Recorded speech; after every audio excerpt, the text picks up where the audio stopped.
High-level US-China trade talks concluded in Washington on July 19th without a binding deal or any plans for resumption, leaving US President Trump's plans to craft new trade ties with Beijing twisting like cobwebs in the wind, as the Wall Street Journal reported.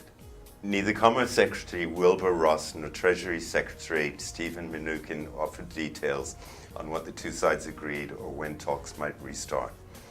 One of the solutions to address the trade imbalance is for the United States to expand its exports to China instead of reducing imports from China, said Chinese Vice Minister Zhu Guangyao, as the official Xinhua news agency reported. America's trade imbalance with China now stands at $347 billion, 70% of the US worldwide total. The US became confrontational and banded threats of steel tariffs, among others, but the Chinese were uncowed.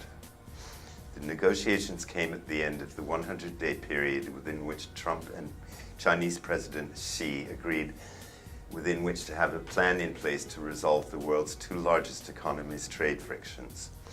These talks laid bare the bold fact that a trade agreement is far more in the interests of the US.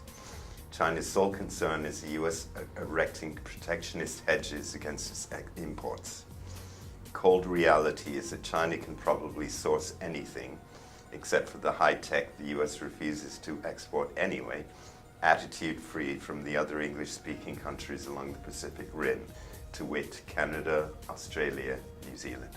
Who would in any case want to strike binding agreements with the mercurial administration that reneges on its nation's formally concluded commitments on a seeming whim?